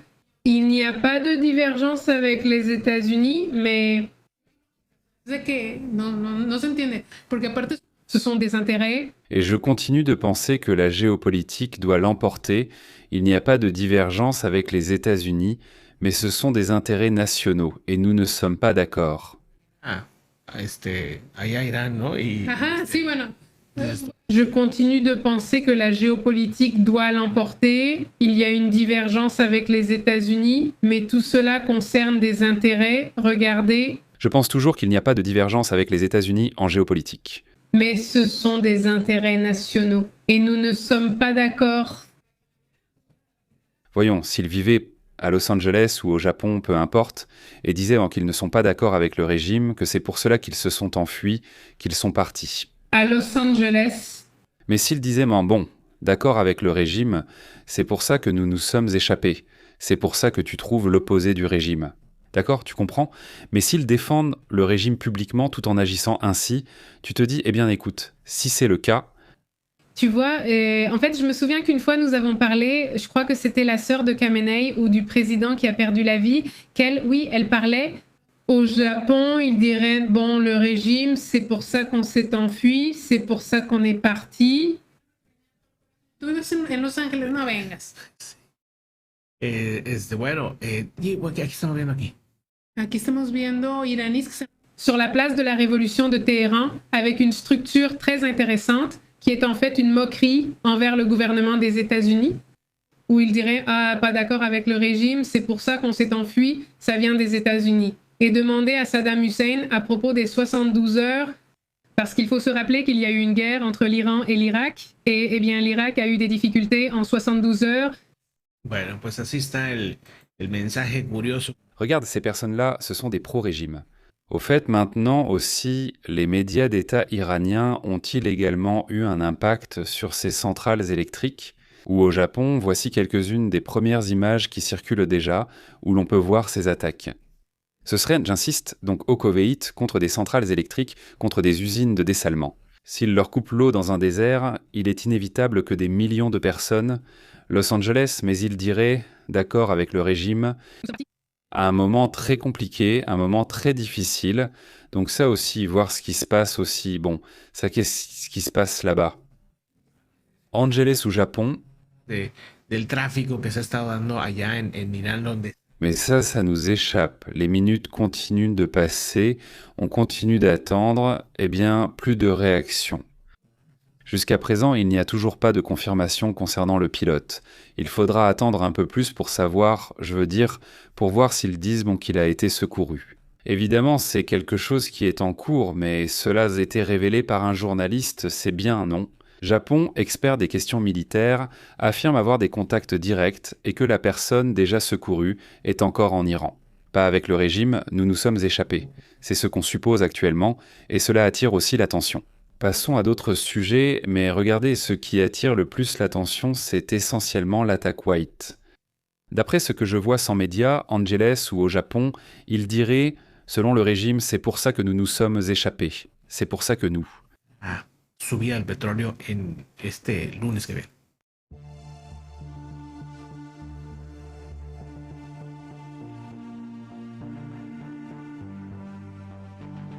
Imaginez, je veux dire, il y a beaucoup de gens à voir, donc il y aura des devoirs. Mais il y a aussi beaucoup de gens qui font des efforts. Et ce n'est pas forcément qu'ils soient riches, simplement qu'ils font l'effort. Et ils vont jusqu'à cette partie de l'Asie, essentiellement, ou au Japon. Mais eux, nous nous échappons pour ça comme tu veux, ou c'est un sport, un luxe, comme tu veux. Mais jusqu'à il y a quelque temps, tu vois, à Angeles, il disait « Selon le régime, c'est pour ça que nous nous sommes échappés. C'est pour ça que nous sommes partis. » Exactement, une arrestation a déjà eu lieu. 10 personnes qui seraient impliquées dans une escroquerie envers des alpinistes du mont Everest ont été arrêtées. Et en gros, ce qu'ils faisaient, c'était vivre à Angeles, pas selon le régime. C'est pour ça que nous nous sommes échappés. C'est pourquoi à certaines personnes qui allaient monter, on leur donnait quelque chose qui leur causait une maladie, ce qui les faisait se sentir mal. Et avec ça, ils devaient appeler Vivieran Angeles, pas le régime. C'est pourquoi nous avons utilisé l'hélicoptère pour les employés de l'hôpital de Kamandou et le personnel de secours. C'est pour cela que les prix étaient gonflés à un tel point qu'on pense qu'il y a eu une escroquerie de 20 millions de dollars. Avec cette méthode qu'ils utilisaient, les entreprises et les particuliers sont accusés d'avoir inventé des missions de sauvetage sur le mont Everest en présentant des documents. Ou au Japon, cela incluait aussi des avantages pour les passagers, des documents médicaux et d'autres formulaires. Non, nous avons échappé à cela, c'est pourquoi on dit que c'est un tourisme important autour de ce sujet, parce que ce n'est pas un tourisme bon marché. Ce n'est pas du luxe, mais ça coûte comme si c'était du luxe, n'est-ce pas? Exactement, exactement. On sait déjà qu'il y a 32 guides qui ont été accusés. Ils sont en train d'identifier au moins 4800 alpinistes qui ont été emmenés à l'hôpital. Imaginez, 4800, tout ça entre 2022 et 2025. Une sacrée somme. Donc exactement une sacrée somme. Et eh bien, beaucoup ne se sont peut-être même pas rendus compte qu'ils ont été victimes de cette situation. Ils pensent, eh bien, ils nous ont aidés, oui, tout ça a coûté cher, mais bon, je ne sais pas, je crois qu'ils regardent juste. Celui-là a de l'argent, celui-là n'en a pas, non? Ouais, et ils y vont, enfin, ils partent avec, enfin, non, enfin. Il y a beaucoup de polémiques autour du sujet de l'ascension de l'Everest. Une dame tombée malade a dû être portée par un Sherpa qui voulait lui faire payer le sauvetage. Mais on trouvait inadmissible de faire payer un sauvetage. Et lui, il disait, eh bien, j'ai perdu une journée de travail parce que maintenant, il a laissé son groupe, celui qu'il devait accompagner pour monter, et donc, il a abandonné son travail pour descendre cette femme. Donc, il y a effectivement beaucoup de polémiques autour de ce sujet. Il devrait y avoir des règles claires, c'est-à-dire que le gouvernement lui-même mette en place des règles claires. Regarde, un sauvetage, oui, évidemment, ça va se faire, mais il y aura aussi des frais. Tu dis, non, mais je n'ai pas d'argent. Eh bien, ne monte pas. Je ne veux pas payer le sauvetage. Ah non? Eh bien oui, exactement. Tu paies l'assurance et c'est tout. Le sauvetage est déjà couvert. Et au Sherpa, non? Oui, au Sherpa. On va le payer, n'est-ce pas? Mais oui, exactement. Il faut que ça s'arrête là, parce qu'il y a déjà trop de monde qui monte. C'est qu'à ce stade, eh bien, ça commence même à perdre son sens, non? Avant, c'était le cas. Oui. Unique, il serait seul là-bas. C'était un événement quand quelqu'un gravissait la montagne, non? Un Chilien a gravi la montagne. C'est pour une audition. Maintenant, quand ça devient un sujet d'actualité, c'est quand, eh bien, je ne sais pas, quelqu'un qui n'a pas de pied, non? Et il a gravi, n'est-ce pas? C'est-à-dire quelqu'un parce qu'il est très âgé, non? Celui-ci a gravi et il a tant d'années, non? Ou bien il est monté en marchant à reculons. Non, eh bien, c'est l'histoire d'un enfant. Il y en a une, il y a aussi un enfant, oui. Disons que maintenant, c'est comme si plus c'est bizarre, mieux c'est, non? Il est monté sur les mains, il est monté en marchant sur les mains. Quelque chose comme ça. Mais oui, c'est comme quand la Vierge vient à moi, oui, allez. Comme quand la Vierge vient à moi.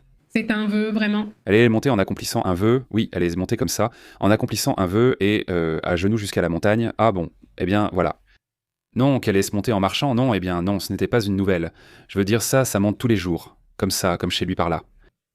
Bon, passons à d'autres sujets, et les Shepards montent et descendent comme si... Comme si de rien n'était, ça ne leur coûte rien. Passons à d'autres sujets.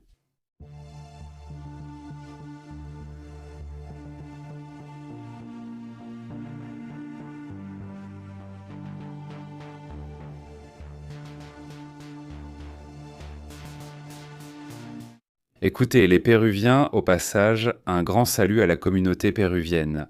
Tout d'abord, je ne sais pas pourquoi, tout à coup, ils ont essayé de créer des polémiques. Non, c'est que le Pérou contre le Mexique, non, on n'a rien à se disputer.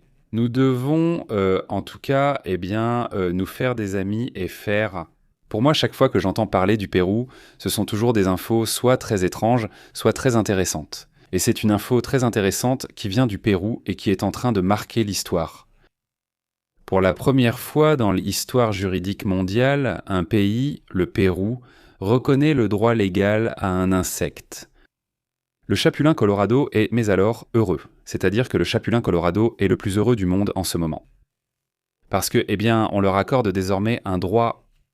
Et aujourd'hui, justement, nous parlions du manque d'insectes et du manque de biodiversité chez les insectes. C'est super important et ils ont disparu. C'est, comme ils l'appellent, les étudiants de ce sujet, ce n'est pas une catastrophe, c'est autre chose, encore plus grave. Comme une apocalypse, mais dans le monde des insectes, beaucoup ont disparu. Et donc la vérité c'est que, qui va nous défendre? Je veux dire, il y a des gens qui défendent les pandas, les dauphins, les coatis, tous. Les animaux sont mignons, donc on les défend, non? Mais les animaux qui sont considérés moches pour une raison ou une autre, eh bien non. Et en général, c'est pareil pour les insectes. Il y a des insectes très jolis, mais il y en a d'autres, franchement, tu te dis, pourquoi j'en voudrais? Le satané ver de terre? Oui, mais le ver de terre est nécessaire. C'est presque une apocalypse. En théorie, c'est un insecte ou non? Non, ça ne s'applique pas, c'est autre chose, non? Mais bon, le point, c'est que ce monde est tellement étrange, non? Au fait, salutations à Caribel, merci pour le message, et salutations à ton mari pour le message sur le sujet des champignons. Et toi? On a mentionné hier qu'il avait déjà vu la vidéo.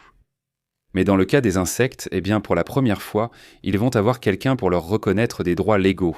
Même, les insectes pourraient-ils, eh bien avec un représentant légal, évidemment, porter plainte contre, eh bien un pays, par exemple, non, qui ne respecte pas leurs droits. Les municipalités de Satipo et Nauta ont adopté des ordonnances reconnaissant certaines abeilles comme sujets juridiques avec droit d'exister, de prospérer et d'être défendues en justice. Cela signifie que toute entreprise, personne ou entité qui endommage leur colonie ou leur habitat peut être poursuivie au nom des abeilles. La base légale provient d'une réforme du Congrès péruvien en 2024 qui les a déclarées comme faisant partie du patrimoine biologique du pays. Ces abeilles assurent 80% de la pollinisation. D'une réforme du Congrès péruvien, en 24. Du biologique, ces abeilles sont responsables de la pollinisation du pourcentage. Eh bien, ils disent, voyons, il va falloir établir des règles pour cela. D'une réforme 24 a déclaré le patrimoine biologique. Désormais, les tribunaux doivent aussi prendre en compte les dommages à l'écosystème et à l'espèce, pas seulement les pertes économiques, ou moins. Elles sont responsables de la pollinisation du pourcentage, aussi en plus des dommages économiques, parce que l'eau a été affectée et que les gens ne peuvent plus en boire. Eh bien, il y a aussi une réforme péruvienne en 24 a déclaré « Ces abeilles responsables de la pollinisation sont affectées par les pesticides, le changement climatique et les abeilles invasives. » D'un congrès péruvien en 24.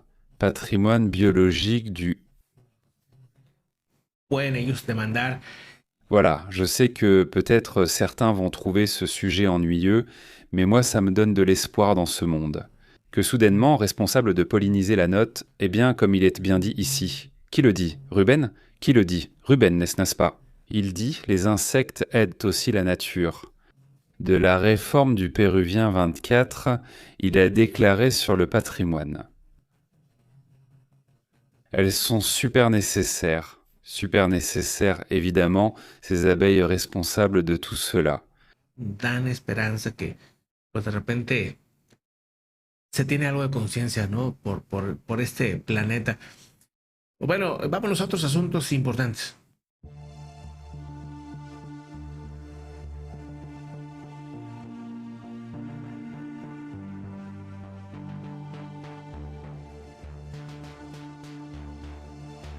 Pues bueno, el día de la réforme du congrès péruvien en 24 sur le patrimoine. Ces abeilles assurent 80% de la pollinisation. Van afuera. Víctor Urbán está que le tiemblan las patitas. Hay que recordar que Urbán tiene muchísimo. De la réforme du congrès de la première ministre. Elle a prolongé là-bas par des méthodes particulièrement brutales son mandat et, eh bien, en 24, elle a déclaré du patrimoine biologique des abeilles, polliniser le pourcentage. Ça s'appelle, eh bien, ils vont faire des changements dans la Constitution, ils vont limiter à 2 mandats les premiers ministres parce qu'ils se sont déjà rendus compte qu'avec plus d'une réforme, 24, ce qu'on peut faire, les élections ont lieu le 12 avril, on m'a déjà donné environ une semaine de plus et donc pour beaucoup, elles sont considérées comme les plus importantes du pays et, eh bien, pour l'avenir. Cela affecte aussi l'Union européenne et l'OTAN. Il faut rappeler que la Hongrie a essentiellement servi à polliniser le centre. La Russie a bloqué certains paiements à l'Ukraine, certaines aides, mais l'Ukraine est toujours bloquée par un congrès péruvien et cela, Viktor Orban ne le cache même pas en vérité. C'est assez cynique. Elle a toujours le patrimoine biologique de cela. Vous savez que la Hongrie est l'un des pays les plus pauvres de l'Union européenne, qui à un moment donné pollinise également le pourcentage. Et avec Orban en Hongrie, suivi de pic. Il faut mentionner, en parlant de pays en pleine ascension, d'un congrès Taïwan vraiment, qui est impressionnant. Ça nous surprend, mais au-delà de ce qui avait déjà surpris avec tous les progrès concernant le produit intérieur brut, c'est parce que les dernières données de Taïwan viennent de sortir. En 24 patrimoines, ces abeilles de polliniser le PIB au cours des 50 dernières années, c'est-à-dire juste pour qu'on imagine, c'est la réforme du congrès péruvien en 24, a déclaré. Celles-ci se vendent comme jamais auparavant. Déjà, elles vendent plus, responsables de polliniser pour 100. 2, et non seulement ils les conçoivent, mais ils les produisent aussi. Alors, en ce moment, ils ont littéralement le monde dans la paume de leurs mains en ce qui concerne les technologies de pointe, parce que tout dépend, disons, de toutes les puces avancées, qu'il y ait une réforme. 24 du... Que ojalá que sea un país que la aproveche. Ces abeilles responsables. Ils font des affaires avec tout le monde, avec toutes les puissances qui s'entendent bien, ils sont en train de faire des affaires avec Taïwan. En pensant à l'avenir, en pensant aussi à éviter une invasion à un moment donné. Au fait, il y a une note curieuse, et comme on parle aussi des pays n'est-ce pas, il y a un rapport de Most World Statistics, ce site uniquement consacré aux statistiques mondiales, et il indique quelles sont les drogues, non ? un Péruvien a déclaré. Celles qui sont les plus répandues, selon le pays, l'Afghanistan par exemple. L'héroïne, c'est très classique chez eux, mais ils en sont déjà responsables. Polliniser est celle qui est la plus utilisée, disons, la norme la plus utilisée. Et tu te demandes, bon, comment est la vie en Corée? Sans. Bien perturbées, elles ont du travail, et ces abeilles sont responsables de 100%. Une réforme. Le Congrès péruvien en 24 a déclaré le pays biologique. Du péruvien. No, ya sé, dije, no. 24 a déclaré du patrimoine. Ces abeilles sont responsables de la pollinisation à 100%. La réforme, qui est moins chère, et donc c'est ce que les gens voient, je pense, a déclaré du patrimoine biologique du pays. Sí, y pues la gente va y toma esa decisión. Il y a des choses qui font débat, à quel point, et oui et non, mais bon, nous n'allons pas entrer dans ce sujet pour l'instant. Ce qui est intéressant, c'est à quel point elle prédomine, c'est celle qu'on voit le plus. Responsable de la pollinisation, voilà, c'est celle qui revient le plus dans tous les pays. Je ne sais pas si vous voulez voir un pays en particulier, ici je ne pense pas qu'ils soient tous présents, mais voilà une réforme du pays, comme l'Ukraine qui est en guerre. Les opioïdes, ces sanctions, pourquoi ? Parce qu'après les blessures, après tous ces problèmes, ils prennent un opioïde et souvent ça laisse des addictions, non. J'imagine, je veux dire, ça pourrait être une explication, il faudrait évidemment l'étudier plus en profondeur, mais là je regarde juste rapidement. La Russie, voyons ce qu'ils disent sur la Russie, qui selon ma logique devrait être parmi les plus élevées, mais je ne la vois pas. Réforme péruvienne de... Ces abeilles sont responsables de la pollinisation de 100%. Sí, no, no está. Pero a lo mejor no está como Rusia, a lo mejor. Je ne sais pas comment ils appelaient la réforme du Congrès péruvien, puis la fédération lui attribue soudain un nom ou quelque chose comme ça. Ce n'est pas là, n'est-ce pas? Non, ce n'est pas là. L'information n'est pas là. Patrimoine, eh bien, j'imagine que c'est similaire à celui de l'Ukraine, à cause de la proximité, aussi à cause de la culture proche qu'ils partagent. Mais qui sait? Il faudra vérifier. Les États-Unis aussi, c'est le cannabis, le Royaume-Uni, c'est pareil. Pollinisation. D'une réforme du Pérou, 24 ont déclaré que les responsables étaient biologiques. D'un congrès péruvien en 24. Il n'est pas toujours possible, ou pas bien dans tous les pays. Ces abeilles sont par... ¿no? Por ser los productores, o bueno, uno de los productores de la región, ¿no? También tremendo. Bueno, vámonos a los comentarios, vámonos pues.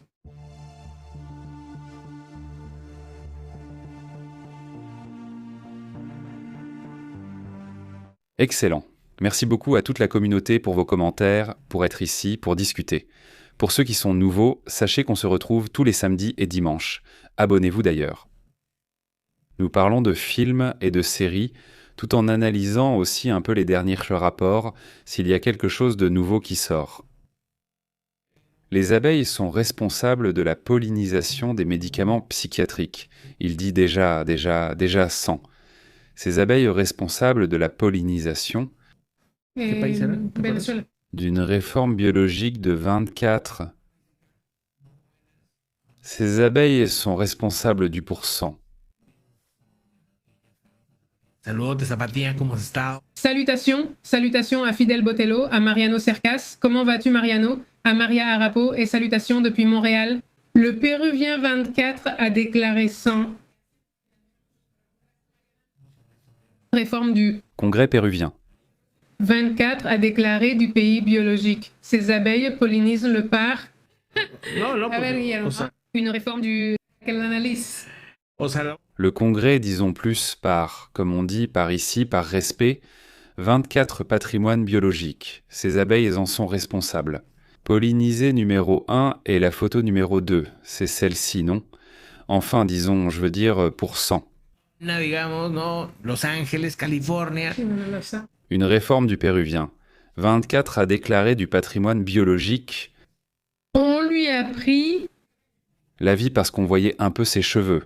Et toi, tu défends ça, mais pendant ce temps-là, tu es bien tranquille dehors, non? Ce sont des parasites attirés par l'argent pour aller à non. Non, c'est dingue. Salutations, dit Marcos. Ça vient de la pharmacie. Oui, j'imagine qu'il y a des gens pour qui c'est le cas. Qui les vend évidemment sur le marché noir. Voilà, dit Brezeka, je n'ai pas envie d'étudier, mais il faut. Salutations. Dit Benjamin Vasquez, un pilote a perdu la vie et l'autre non. L'un a été secouru et l'autre, ils sont en train de le chercher. Oui, deux ont vraiment été secourus. Un de la Dix, celui-là déjà du côté du golfe Persique, puis un autre du F-15 a été secouru le même jour, et un troisième, car dans le F-15, ils sont deux, oui. L'un d'eux n'a pas encore été secouru, mais j'insiste, rien n'est confirmé, nous vérifions cela, non? Il dit « Je crois qu'il parle déjà, j'ai compris ». J'ai compris. Il dit « Salut Marcos. Pépé, imagine le nombre de fenêtres que tu as ouvertes. » Que tu as ouvertes? Oui, non, totalement. C'est-à-dire énormément, je veux dire de fenêtres. J'imagine que l'ordinateur... N'est-ce pas? Oui, tu crois? Oui, je veux dire avec toutes ces fenêtres. Oui, n'est-ce pas? Tu parles des fenêtres de l'ordi. Salut, Testa Patria, comment tu vas? Très bien. Il dit « Salut Mariano, non. » Il dit « Derrière les lignes, mes amis, je veux voir pour le cas du pilote perdu en Iran. » Salut Mariano. Salut Mariano, comment vas-tu? Salut Hector Plasencia et salut jeune couple. Salut San Antonio, Texas, merci pour le jeûne. Merci Hector, c'est excellent. Il demande « Comment la guerre affecte-t-elle le Mexique, notamment les prix ?» Oui, concernant les prix. Et la probabilité que le dollar augmente, qui en fait est déjà en train de monter, je veux dire, si ça monte un peu, ça ne pose pas trop de problèmes. Mais si ça s'envole, c'est là que ça peut devenir un problème plus grave. Oui, c'est un pays pétrolier, un pays qui en théorie ne devrait pas avoir trop de problèmes de ce côté-là. Mais nous savons que si le pétrole, je veux dire en ce moment, le plus grand producteur de pétrole au monde, c'est les États-Unis. C'est le pays qui peut produire le plus de pétrole, et cela grâce au fracking qui a permis d'augmenter la capacité. Pouvoir produire plus n'a pas empêché la hausse des prix, cela s'est déjà produit. Donc bon, ça aussi, n'est-ce pas? Oui, voilà, Patria dit que oui, il y en a beaucoup. Et je m'organise, et comme on voit, on avance. Bon, je vais fermer parce que sinon, si je sature tout ici, voilà. Il faut aussi cette année, car ça l'a changé pour un processeur un peu plus rapide. Parce que oui, sinon, parfois. Pour te donner un détail, regarde, fais attention, regarde l'astuce. Si quelqu'un fait un direct, parfois tu es en direct et tu es, par exemple, avec une page ouverte. Prenons un exemple, celle de Windy, non? Et pour Windy, regardez la différence. Ça, c'en est une et ça, c'en est une autre. Regarde, faites attention. Comment? Non, ça, c'est la pression. Oui, bon, d'accord. C'est-à-dire, par exemple, juste afficher la pression. Non, celle-ci, non, les animations de particules animées, ce serait... Bon, ici, non, je ne sais pas pourquoi il ne me laisse pas la mettre, mais vous voyez que parfois, il y a les particules animées. Ça génère beaucoup de... C'est-à-dire, ça consomme du processeur, donc tu as beaucoup de pages qui consomment du processeur. Voilà. Évidemment, ça te surcharge tout ici, tout le système, donc je dois surveiller que rien ne me mette des choses bizarres comme une carte, par exemple.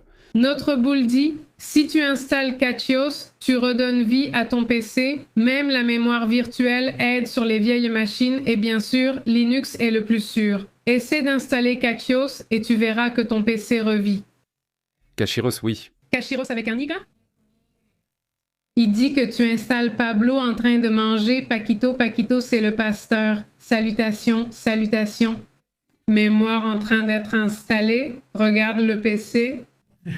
Saludos, doctor. Provecho. Provecho, sí. Dice doble estándar. Il dit si Cachios. Regarde voir le PC. Peter Salvar dit, c'est-à-dire qu'il est possible qu'il ait sauvé les 3 pilotes. C'est possible. Si demain ce 3e pilote est confirmé, alors oui. Exactement. Salut Alberto, salut Pépé, salut Alberto. Salutations, comment allez-vous Alberto? Bonjour.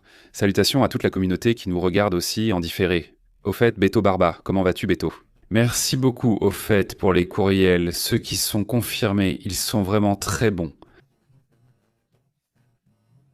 Tu vois bien qu'ils fabriquent ces sortes de chars de guerre. Et tout ça comme des outils de guerre, de conflit. Il dit, c'est-à-dire si ce pilote est confirmé... Eh bien, modélisme. N'est-ce pas? Modélisme militaire professionnel. Il dit, si ce pilote est confirmé, eh bien... Non, Muy vi las otras.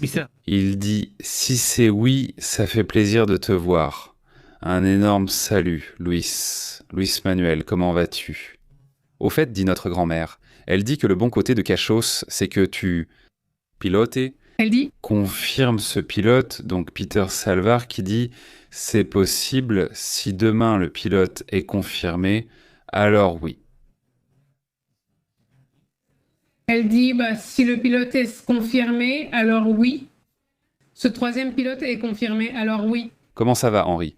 Aujourd'hui, Henri, comment as-tu vu les choses, Henri? Un grand salut. Aujourd'hui, Henri, comment as-tu vu les choses au Venezuela? Ça va bien? C'est lent? Comment ça se passe? Parle-nous un peu de ça, s'il te plaît. Il dit « Cela confirme l'utilisation de la force militaire dans les pays du Golfe pour ouvrir le détroit d'Ormuz. » Eh bien oui. À la troisième, eh bien oui. Oui, ils l'ont fait à l'ONU, au Conseil de sécurité. Exactement. Ils ont bloqué ça au Conseil de sécurité. Nous en avons parlé ici, n'est-ce pas? Oui. Mais vendredi, je crois, jeudi ou vendredi. Oui, nous en avons parlé, oui, c'est ça Louis-Manuel. En fait, ils sont tous très d'accord sur ce point, ils ne veulent tout simplement pas que le conflit continue, n'est-ce pas? Qu'il ne continue pas, n'est-ce pas? D'accord, je le partage tout de suite. Regardons les images de Beto. Il dit salutations à Oscar Flaco, qui dit mes chers, que Dieu vous bénisse. Merci beaucoup, Oscar. Salutations à Neri C. Si tous les pays disent, ce canal s'ouvrira de toute façon, dit Neri. Salutations Neri. Et je dis, l'Iran a déjà donné le premier signe quand il a permis à un navire français de passer, n'est-ce pas? Eh bien, cela aussi attire l'attention. Beto nous a aussi partagé quelque chose, j'ai oublié de te le dire. Il nous a partagé... Vous voyez, il y a peu de temps, nous avons parlé d'un guide de survie de base. Allez, si la vidéo vous plaît, nous voyons qu'il y a de bons commentaires. Nous souhaitons faire une seconde partie en utilisant aussi vos informations. Parce qu'il y a des gens qui sont très professionnels, qui sont bien préparés et qui, eh bien, nous envoient des données, qui nous envoient des informations sur la façon de faire. Par exemple, Beto nous a envoyé quelque chose que j'ai beaucoup aimé, Beto, de ce que tu as envoyé. C'est une bonne partie de ce que tu nous as envoyé, tout comme vous le remarquez. La mallette, je ne sais pas où tu as pu la trouver, mais elle est vraiment géniale. Mince alors. Oui, mais cette mallette est très pro. Regarde, je vais te montrer à quoi ressemble la mallette, regarde. Tiens, regarde, je vais essayer de le mettre là. Quoi? Ah non, tu t'es lavé, enfin... C'est super pro, oui. Non, c'est super. Regarde, il y a la photo, elle est très grande, Tout de suite après. La fille. La fille, allons par ici. Quoi d'autre? Quoi d'autre? Bon, voyons voir. Salutations à Catherine qui dit « Au Venezuela, c'est pareil. L'inflation ne s'arrête pas. » Voyons voir. Voyons, c'est que l'inflation ne s'arrête pas. Nous voyons une reprise lente. Merci beaucoup, Catherine. Salutations. Merci beaucoup. Salutations à Yustel de Mauricie et à la RC3DX. Salutations, architecte. Salutations à Mariano Seja également, à Marcella. Marcelo dit salutations. ADG présent, Brésil. Et aussi salutations à Raphaël Lunes et à Manuel Echeverria. Elle dit bonsoir, Catherine Pepe. J'ai un livre, Dramatique et prophétie du 21e siècle de Théodosio Paz. Et c'est incroyable comment il raconte, comme un document, comme un documentaire, tous ces événements que nous vivons, et c'est fatal, et il en reste encore à vivre. Eh bien, il faut voir ça, Manuel. Voyons ce que vaut le livre, on va le chercher pour voir ce qu'il en est. Salutations, dit Catherine. Catherine. Salutations, Catherine. Salutations à Henry Carvajal. Il dit, mais ici au Venezuela, on avance comme une tortue. Nous voyons que tout tourne au ralenti, rien ne change. Côté salaire, nous avançons sans beaucoup d'espoir. Henri dit, je sais que la situation s'est améliorée, malgré, la situation entre les États-Unis et le Venezuela reste la même, tout est lent, pas de salaire, c'est-à-dire pas d'augmentation ni rien. Salutations à Beto Barba, il dit, c'est pour les outils. Ah d'accord, c'est juste que c'est hermétique, j'en ai juste profité. Ah bon. Tu t'es bien adapté aujourd'hui, c'était très créatif. Oui, très bien. Ça a l'air très bien, je vais lui donner quelques clics. Voilà. Il y a de l'eau comme astuce pour la communauté qui fait sa propre mallette. Et cela m'a été dit par un expert de la Croix-Rouge. Il me disait qu'il faut effectivement changer l'eau de temps en temps. Je ne me souviens plus si c'est tous les 2 mois ou quelque chose comme ça, mais bon, oui. Il faut prendre en compte que si tu as de l'eau stockée, il faut la changer régulièrement. Parce que, dit-il, même si c'est de l'eau purifiée, il y a toujours de toutes petites microbactéries qui finissent par se développer avec le temps. Si tu laisses l'eau pendant plusieurs mois, tu vas remarquer qu'elle devient trouble. Donc bon, c'est aussi pour que vous en teniez compte, non? Par ici, il y en a quelques-uns. Regarde, c'est comme une sorte de lampe avec un flash, non? Eh bien, c'est super. J'imagine que c'est un sifflet, non? Je l'ai vu dans les magasins de camping. C'est comme un sifflet avec le bas qui s'ouvre plusieurs fois. Comment ça s'appelle? Celui-là, je ne sais pas, je les ai vus là-bas, mais je n'ai pas demandé. J'adore ces magasins, mais je manque de temps pour tout voir. Regardez, là, il y a toute la mallette, tout ce qu'elle peut contenir. C'est impressionnant. Elle est super, en plus elle est hermétique, elle résiste au choc, elle résiste à tout. Oui, elle est vraiment super. Maintenant, on allait prendre les photos, c'est juste que j'avais oublié. Ces images sont vraiment bien, mais on va les envoyer pour voir les photos des maquettes de chars qu'il réalise. Regardez ce que fait Beto. C'est digne d'un film. Ceci, imaginez, c'est quelque chose qu'il a créé, n'est-ce pas? C'est-à-dire qu'il a peint, qu'il a dessiné, qu'il a assemblé. Je veux dire, franchement, c'est vraiment fou comme truc. Voilà, regardez-moi ça. C'est parfait pour en faire une animation, Beto. Une animation vraiment, vraiment folle. Il a fait un stop motion, non? Là, c'est super, vraiment super. Regardez les détails. C'est dingue, c'est vraiment fou. Regarde le pantalon et ses petits plis. Pantalon? Eh bien oui, c'est vraiment fou tout ça. Voilà. Super, eh bien plus tard tu feras ton musée, je ne sais pas, non? Où pourra-t-on le voir en vrai? C'est vraiment génial. Super, merci beaucoup Beto d'avoir partagé. Ceux qui ont un métier qu'ils aimeraient la partager ici, s'il vous plaît, envoyez-nous les photos. D'accord? Et on est joignable par email. Il explique qu'on évite un conflit de sortie élevé dans un micro-ondes en mettant l'ordinateur portable et les téléphones à l'intérieur, ce qui les protège des attaques PM. Oui, et aussi des explosifs nucléaires. Salutations. La tempête solaire, par exemple, aussi non. C'est-à-dire, Le séisme? Salutations à Marcel Sanchez, dit-il, depuis le Venezuela. il a raison, je l'ai déjà vu, il frappe comme ça, je m'en souviens. C'est comme un silex. Tu frappes 3 fois et l'étincelle sort. Il a raison, merci pour ça. Je ne sais pas, aucune idée de qui je suis. Aucune idée de qui je suis. Salutations à Marcel depuis le Venezuela, Caracas. Bénédiction pour votre réussite professionnelle. Marcel demande des prières pour son pays. Salutations Marcel. Salutations, merci beaucoup, tu as tout à fait raison, donc un grand bonjour. Salutations à Marthe, il faut préparer les kits, s'il vous plaît. Sí, hiper. Salutations à faire. La neta que sí. Es un crack. Dice. S'il vous plaît. Totalement nouveau, voilà. De quel matériau demande Tapatia Beto? Voyons si tu peux nous en parler. Non, je pense que les réservoirs et tout ça, c'est-à-dire quel matériau utiliserait-on? Bonne question. Tapati dit, ne laissez jamais l'eau au soleil. Les bonbonnes d'eau ne doivent jamais être exposées au soleil à cause des bactéries. Oui. Et le plastique aussi. C'est-à-dire que le plastique se dégrade et provoque toute une série de choses, donc aussi. Marcos Herrera est ainsi, mais réaliste. Salutations Italo, merci beaucoup pour le super chat. Salutations, merci beaucoup. Salutations. Salutations à Juan Gabriel qui nous regarde depuis Panama City. Salutations. Notre grand-mère dit que pour un conflit, il est idéal d'avoir Wikipédia sur clé USB avec toutes les infos conditionnelles et de pharmacologie. Oui, eh bien c'est ça qui est génial avec Wikipédia, n'est-ce pas? Ça te donne cette option? Oui. Salutations à Neri Pepe. Si l'Iran bloque le canal, il faut contrôler le canal. C'est fait, oui, c'est magnifiquement fait. Mais ce canal qu'il contrôle, les rives de la mer, je n'ai pas compris. Salutations Neri. Salutations Neri, comment vas-tu? Bonjour. Salut à Santa René et à Italo les amis. Salutations. Luis, salutations d'Espagne, ravi de regarder votre émission, je vous embrasse. Salutations. Merci beaucoup, je vous envoie de grandes salutations là-bas, en Espagne. Comment vont les choses là-bas, Luis? Daroman dit « L'un a été détourné et l'autre s'est écrasé tout seul ». Il dit « L'un a été détourné et l'autre s'est écrasé tout seul », dit Daroman. Salutations Daroman, comment vas-tu? Il dit « Les modèles, pour vous donner une idée, un humain mesure 5 cm, ils sont en plastique, principalement en résine et en métal. » D'accord, voilà pour la question de la réponse. Merci, salutations. Icon quoi de neuf? Bonjour. Salutations à Walter, Antonio Torres, salutations du Venezuela, Rublox, à Roble, comment va Roble? Quoi de neuf? Roble, Carlos Martinez, aussi Antonio Torres, Francisco Arce, Niorot, et aussi salutations à Reddy, je pense que c'est Freddy, mais il est écrit Reddy F. Ramirez, salutations. Regardez, ceci est une image qui circule en ce moment, depuis l'Iran, où ce que vous voyez là, c'est un hélicoptère. Un hélicoptère qu'ils sont apparemment en train de chercher.